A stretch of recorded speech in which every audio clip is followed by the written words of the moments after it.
Bien, pues desde aquí, desde el Estadio Civitas Metropolitano de Madrid, seguimos con más charlas con deportistas de alto rendimiento en colaboración con el Consejo Superior de Deportes.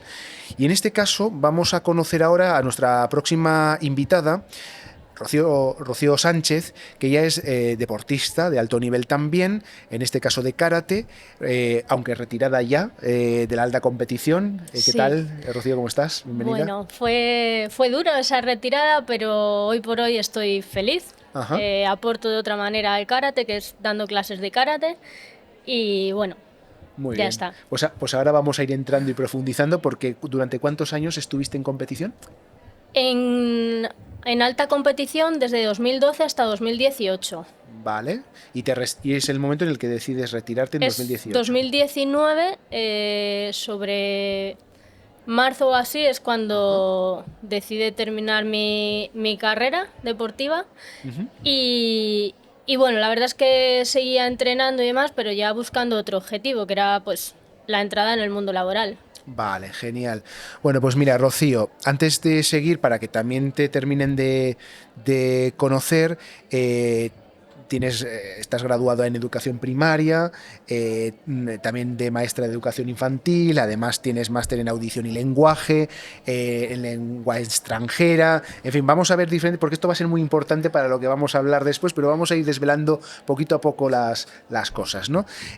Simplemente recordar, como decía al principio, que estamos tratando de transmitir a las personas que nos están viendo al otro lado de la pantalla, al final, valores que están relacionados con el deporte, que tienen que ver con la motivación, que tienen que ver con la superación, de cómo entender la frustración. Entonces, vamos a ir poquito a poquito y lo primero que te quiero preguntar es, ¿tú por qué decides meterte en el mundo del karate?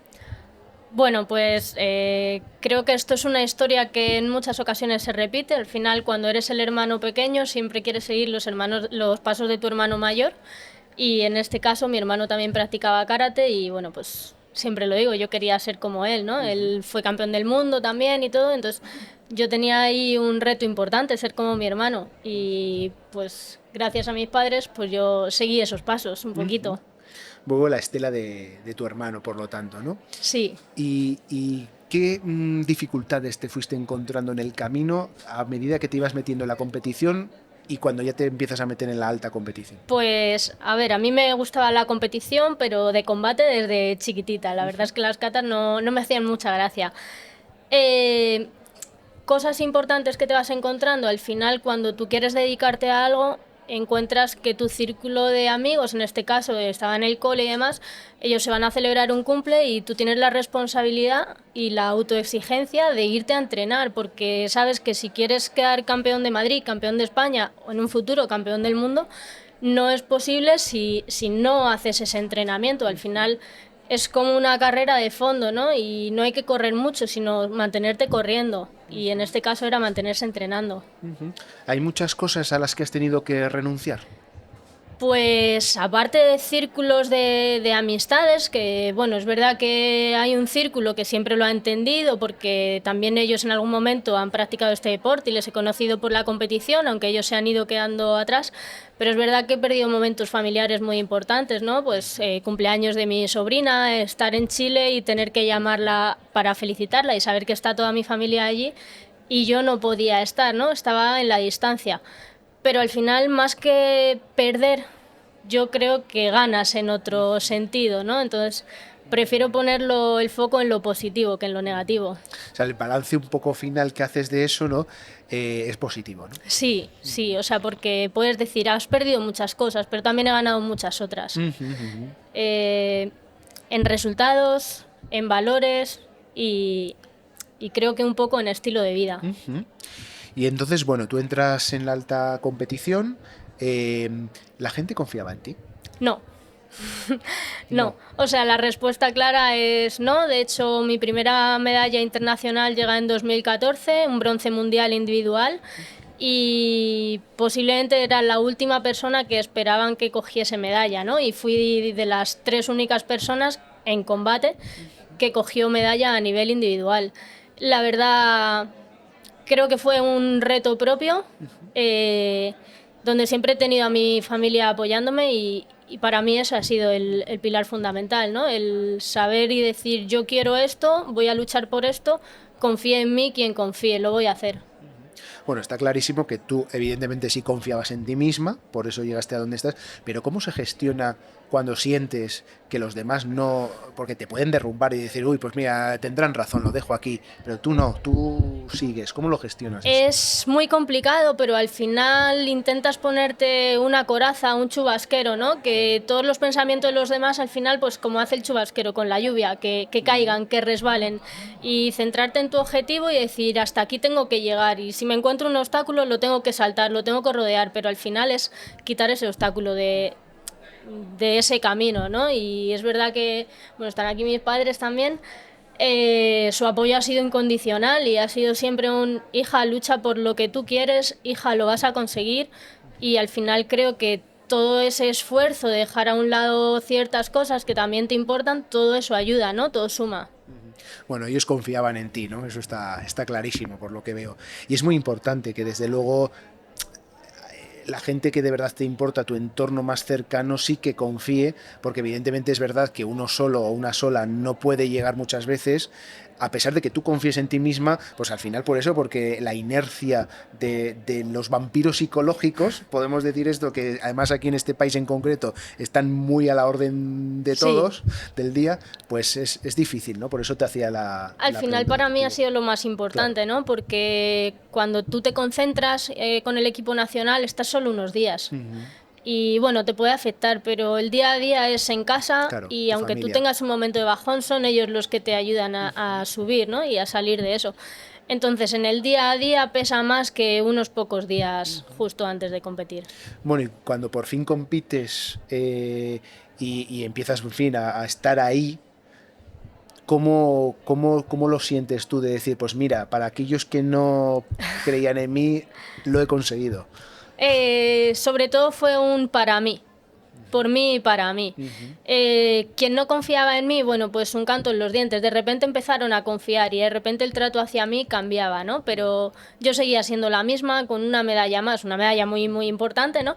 Pero seguía siendo la misma, me mantenía entrenando todos los días. Volvía un domingo de un campeonato, un lunes, un martes, y al día siguiente estaba volviendo a entrenar. O sea, a mí eso nunca me cambió y pues igual, ¿no? Mis padres siempre me lo han dicho, hija, que en este deporte hoy estás arriba y mañana estás abajo, y es así.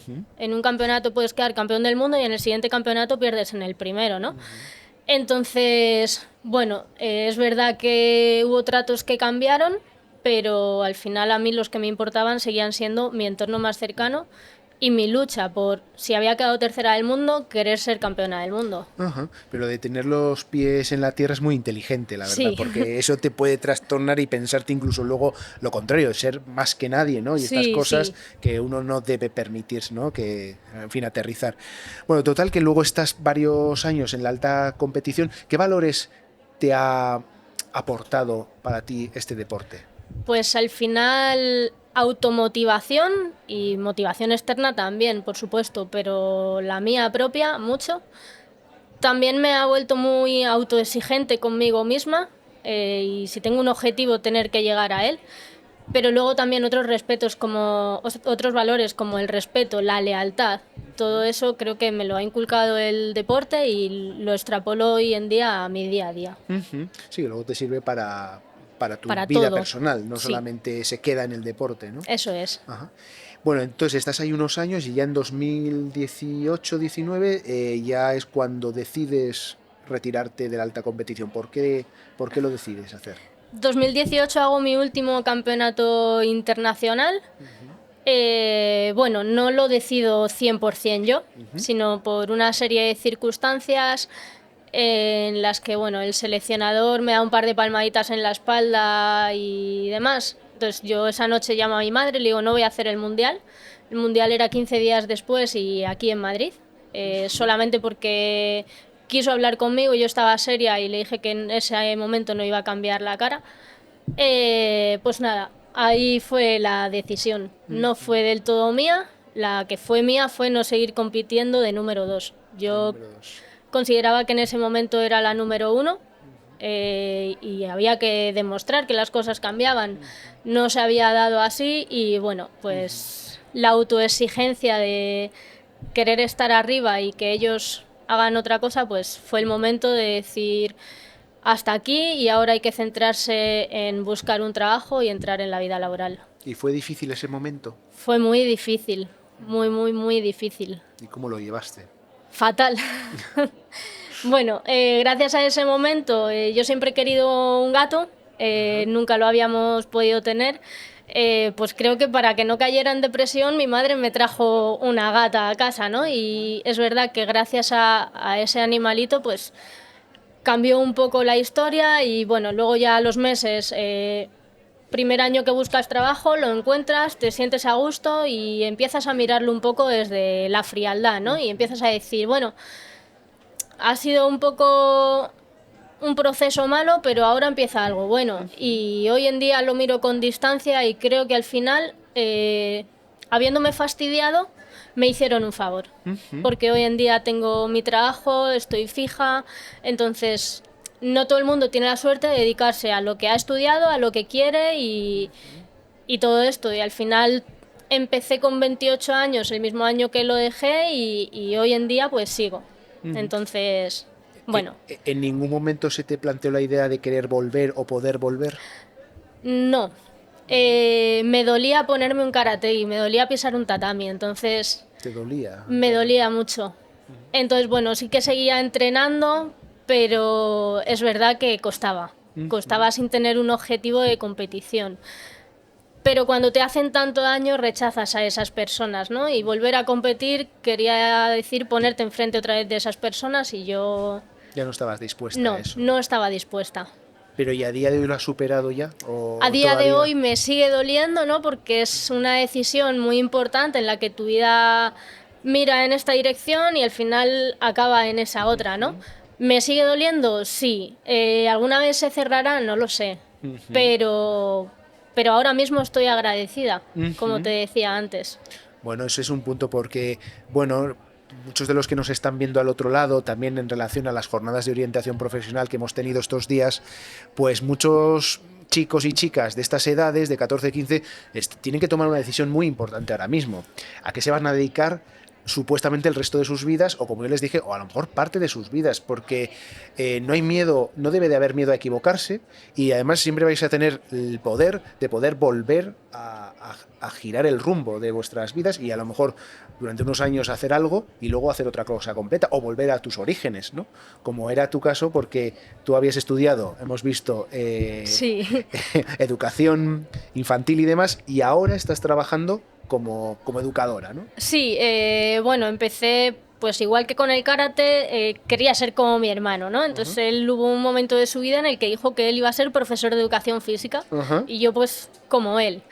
Luego mi hermano ya cambió de idea, pero yo me quedé en esa idea. Entonces mi primera carrera fue de educación primaria con educación física y luego mientras me dedicaba a competir por todo eso de tener los pies en la tierra, seguí formándome para cuando terminara de competir poder tener muchas más puertas abiertas. Y fue cuando hice educación infantil, la mención de pedagogía terapéutica, audición y lenguaje, inglés, la ECA, el máster. Entonces, bueno, pues fue un poco así, abriendo campo y decir, cuando esto termine, esto es una etapa, todo tiene su fin, y cuando empiece la siguiente, que sea lo mejor posible. Sí, cerrar una puerta y abrir, o como se suele decir, terminar de escribir una página de un libro y empezar la página siguiente, ¿no? Eso es. Y ahora estás trabajando, que me ha parecido muy interesante, que me has contado fuera de micros, con niños autistas. Sí, actualmente he empezado este año, anteriormente he trabajado como profe de primaria, tutora, anteriormente como profe de infantil, psicomotricidad. Y bueno, este año estoy en un aula TEA, un aula de autismo, en un cole, tenemos el cupo cubierto, tenemos la ratio máxima, que son 5 niños, y ahí estamos también luchando con ellos. ¿Y cómo es trabajar con ellos? Es gratificante, pero a la vez es complicado. Es muy complicado, pero yo estoy contenta.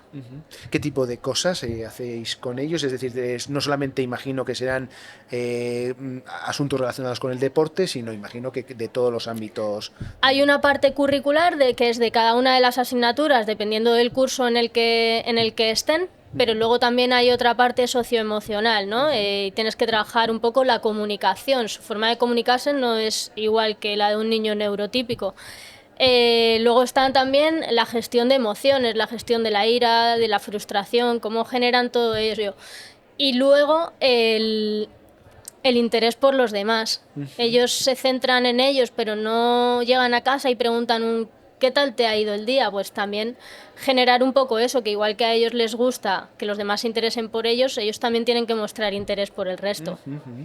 Pues fíjate, en una de las charlas que hemos tenido antes, pues a lo mejor ayuda, que era, me parece que era Ignacio, un luchador, bueno, se dedica a la lucha de alta competición, ha puesto una empresa en marcha de realidad virtual donde uno de los programas tiene que ver con niños autistas a los que, bueno, pues de alguna manera ayuda con diferentes escalones, ¿no? Nos contaba el ejemplo de un supermercado, ¿no? Que en el estadio primero pues no había ningún ruido, después había un siguiente que era con el ruido de las cajeras, después otro como subiendo de niveles, ¿no? Entonces me imagino que algo así haréis también, pero sin realidad Eso virtual, es, ¿no? nosotros al final hacemos un role-playing, ¿no? En el que les ponemos en situación y todas las cosas que puede haber, ¿no? Incluso en muchas ocasiones les ponemos en esa realidad. Hay que montar en el metro y hay alguno que tiene hipersensibilidad a los ruidos. Pues imagínate en el metro con la gente hablando, los ruidos de la vía. Pues tenemos que ponerles en esa situación porque su día a día, el día de mañana puede coger un metro él solo, ¿no? Entonces llegamos a ponerles en situaciones reales para intentar trabajar eso. Se agobia, nos bajamos. Vemos que podemos seguir, seguimos. Y intentamos ponerles en el día a día de la realidad. Bueno, pero es muy gratificante ese trabajo hoy en día, supongo, ¿no? Trabajar Sí, al final pequeñas cosas que tú ves en ellos, cualquiera podría no darle importancia, sin embargo las profesionales del aula le damos mucha importancia, ¿no? Y es un gran logro que en un trabajo en equipo, desde casa, desde hospitales, psicologías, el cole, consigamos avanzar. ¿Y cómo es un poco tu horizonte? Es decir, ¿tienes en algún momento intención, cuando superes la herida, de volver de alguna manera al karate, aunque sea formando a otras personas? Eso no lo he dejado nunca. En 2014 empecé como profe de karate y hoy en día sigo siendo profe de karate. De esta manera no me duele ponérmelo para entrenar yo. Ajá. Pero tengo ahí mis chavales, de hecho mañana tengo el campeonato de Madrid con una de ellas y demás. De esta forma sigo vinculada al karate y al deporte, así sí. Y te ves de alguna manera reflejada en ellos, en tus alumnos. En alguna que otra de las chicas sí, veo cómo se esfuerzan y todo, pero intento transmitirles que al final esto un día se acaba, entonces que sobre todo tienen que disfrutarlo, tienen que disfrutar el momento y tienen que disfrutar el camino, no es solamente la meta, sino que al final si tú no disfrutas todo lo de antes, la meta se hace muy cortita. Sí, además también es algo que comentábamos en otra de las charlas, dice, o sea, llegar a un punto y luego ¿qué haces? Nos cruzamos de brazos y se acaba aquí, ya soy millonario, ¿y ahora qué? Yo creo que la vida está compuesta de pequeños objetivos como las pantallas de un videojuego, ¿no? Eso que vas es. atravesándolas, ¿no? Sí. Yo creo que esa es una... Es tal cual, al final es ponerte un objetivo a corto plazo, pero sabiendo que detrás de ese tiene que haber otro. No llegar a uno en el que digas, y ya no hay más, y ya no sé qué más hacer. Siempre tener la cabeza en movimiento y Dando vueltas a ver... dando vueltas, ¿no? Idear a ver qué es lo siguiente que puedes hacer. Ajá. Y bueno, ¿y alguna de esas alumnas o alumnos que tienes en o que formas, les ves que tiene potencial para también ir a la alta competición? Tengo dos que creo que sí, pero necesitan tiempo. Al final llevan poquito tiempo y necesitan madurar un poquito de su karate y madurar un poquito su cabeza para poder seguir avanzando en esto. Pero sí que tengo muchas expectativas con ellos. ¿Y qué les dirías a ellos que no te dijeron a ti? Disfruta, pásatelo bien. Sí, que lo más importante no sea la medalla. Sí. Y algo que sí te sirvió mucho y que te dijeron y que por lo tanto tú también quieres decirle a ellos. Sigue luchando, pase lo que pase. Hay que seguir luchando y, como decía al principio, esto es una carrera de fondo, no de velocidad. Ah, mira, pues esa es una frase que nos la tenemos que apuntar para muchas cosas, ¿eh? No solamente Sí. para... Muy bien, pues Rocío, tú cuando veas aquí dentro de muchos años tu fin, dentro de aquí a 20 años y eches la vista hacia atrás y hay algunas heridas que se hayan cerrado y demás, ¿estarás satisfecha con el trayecto que has llevado? No sé, ¿cómo te ves en ese Hoy en momento? día ya estoy satisfecha, porque creo que tengo todo lo que podría pensar hace unos años, ¿no? Tengo mi trabajo, esa cosita todavía vinculada al karate. En cuanto a resultados deportivos, conseguí prácticamente todos los que me proponía. Entonces ya estoy satisfecha. De aquí a 20 años, pues creo que seguiré igual, porque hoy en día seguiré luchando por mejorar mi puesto, por seguir mejorando en mi trabajo, con lo cual espero verme satisfecha. Ujú, ujú. Muy bien, Rocío, pues nada, muchísimas gracias por haber estado con nosotros en este espacio de tiempo. Te deseo mucha suerte, que todo vaya muy bien y nada, que sigas luchando por tus sueños y por lo que crees importante. Muchas gracias a vosotros. Hasta pronto.